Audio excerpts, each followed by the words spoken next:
Next topic we start is the multiplexer. तो जैसे हमने देखा था मक्स का काम, वैसे हमारे पास डी मक्स का काम है, जहां पे डी मल्टीप्लेक्सर में the select input will decide which of the output data line will be transmitted. तो इसमें इक्वेशन उल्टा है, वहां पे क्या था 2 raise to m equals to n, इसमें था n is equals to 2 raise to m। Because यहाँ के डी मक्स में क्या होता है कि जो सिलेक्ट लाइंस है वो आउटपुट लाइंस कितना होगा वो डिसाइड करेंगे। मल्टीप्लेक्सर में क्या था, बहुत सारा इनपुट था, एक आउटपुट था। डीमक्स में उल्टा है, एक ही इनपुट है, बहुत सारे आउटपुट है। सो मल्टीप्लेक्सर में क्या होता है, सिलेक्ट लाइंस डिसाइड करता है कि कौन सा इनपुट लाइन सिलेक्ट होगा। सिमिलरली डी मल्टीप्लेक्सर में क्या होता है, सिलेक्ट लाइंस डिसाइड करेगा कि आउटपुट लाइन कौन सा होगा। बाकी सब फंक्शन, बाकी सब वर्किंग सेम है। सी 1:2 मतलब 1 input 2 outputs, because there are two output, which means it has to have one select line, because 2 raised to 1 is 2, only then you can have two output lines। ये रहा उसका truth table. अगर enable 0 है तो मक्स is not activated, अगर enable 1 है 0 पास करते हो तो y1 पे 0 आता है, y0 पे dn आता है, यानी ये जो इनपुट पास किया है उसका आउटपुट यहाँ पे आएगा अगर 0 है तो। और अगर 1 इनपुट डाला है सिलेक्ट लाइन पे तो जो भी इनपुट है उसका आउटपुट यहाँ पे आएगा और दूसरा वाला 0 हो जाएगा automatically. C next is 1:4 demux, जहाँ पे एक इनपुट लाइन है, 4 आउटपुट लाइन है। 4 आउटपुट लाइन है बिकॉज 2 सिलेक्ट लाइंस है यहाँ पे।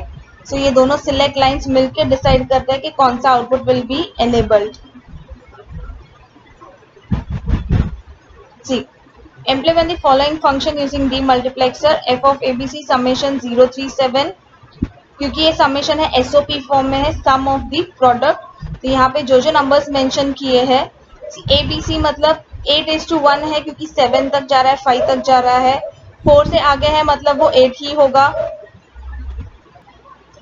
सो because there are 8 output lines, so यहाँ पे हम 3 input select S0 S1 S2 पे एबीसी कर देंगे। जो जो नंबर्स यहाँ पे मेंशन किए हैं that is y0 y3 and y7, ये तीनों कनेक्ट होगा। सम ऑफ द प्रोडक्ट, तो सम मतलब और गेट, तो ये f1 का, और f2 फंक्शन के लिए 1 2 3, सो y1 y2 and y5, sorry 1 2 and 5, तो ये तीनों दूसरे इस पे कनेक्ट होगा। So this is the circuit diagram और the block diagram you draw for such given sums. Next we start with decoders. Now decoder is similar to demultiplexer, just that कि demultiplexer में हमेशा एक इनपुट होता था, बहुत सारा आउटपुट्स होता था। decoder में ऐसा नहीं है, decoder can have more than one inputs and it will obviously have more than one output। तो इसके लिए हम decoder को like 2:4 decoder, 3:8 decoder ऐसा बोलते हैं। So 2:4 decoder लाइन मतलब क्या होता है कि 2 इनपुट है और 4 आउटपुट है। इनमें सिलेक्ट लाइंस नहीं होता है, unlike mux and demux. Multiplexer demultiplexer दोनों में सिलेक्ट लाइंस होता है। डीमल्टीप्लेक्सर में जो सिलेक्ट लाइंस होता है वो डिटरमाइन करता है कौन सा आउटपुट लाइन सिलेक्ट होगा, लेकिन डिकोडर में there are no select lines, there are only 2 inputs and there are 4 outputs. So if a decoder has n inputs, then 2:n will be the output. So n का value अगर 2 है, क्योंकि यहाँ पे 2 input है, so n का value 2 हो गया, so 2:2 is 4, so that's why it is having 4 output. अगर 3 इनपुट है तो 2:3 is 8, so that is why it is called as 3:8 decoders. Now based on the input combination the decoder lines are selected, like for 0 0 D0 is 1 यानी D0 select होगा, 0 1 पे D1, 1 0 पे D2 and 1 1 पे D1। So as it is, इसके basis पे K map बनाओगे, equation derive करोगे तो इसका सर्किट डायग्राम पे मिल जाएगा, जो आपको खुद से सॉल्व करना है as homework. Now here is the difference between demultiplexer and decoder, इसको ध्यान से करना क्योंकि एग्जाम में काफी बार आता है।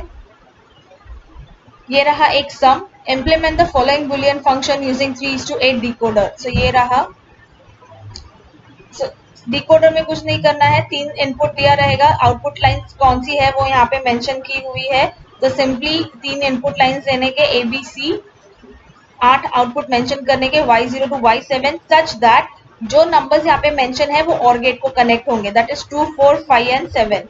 सो if you see y2 y4 y5 and y7, ये जो लाइंस है वो और गेट पे कनेक्टेड है, बाकियों को आप सीधा ग्राउंड पे कनेक्ट कर सकते हो और you can just put that as logic 0. So these are the kind of sums you will be having in the exams for DMux, Mux or say decoders, जो बहुत simple है. Just keep practicing, so it will be very clear. ये रहा. The last and the most important question is to design a full adder using decoder. तो decoder use करके full adder बनाना है. तो उसके लिए आप क्या करोगे, full adder का ट्रूथ टेबल है. अगर आपने प्रीवियस वीडियोस देखा रहेगा तो उसमें full adder का ट्रूथ टेबल कैसे लिखते हैं वो बताया हुआ है. If not, then please refer that video. Full adder के ट्रूथ टेबल के बेसिस पे हम के मैप्स बनाएंगे, उससे इक्वेशंस मिलेगा. But that circuit will again lead to the full adder circuit previous वाला. यहाँ पे जो फुल एडर हमने किया हुआ है उस पे डिकोडर्स चाहिए है. So see over here it is given ABC 3 input है. सो वो जो के मैप हमने बना था, जैसे मैंने बोला था, उसके बेसिस पे जो इक्वेशन मिलता है वो इक्वेशन के बेसिस पे हमने ये कनेक्शंस किए हैं. So please refer that video. This is considered as active low output. इसके लिए बार किया हुआ है so that to make it high. आप नॉर्मली भी लिख सकते हो, उसका ऑल्टरनेट सोल्यूशन यहाँ पे है.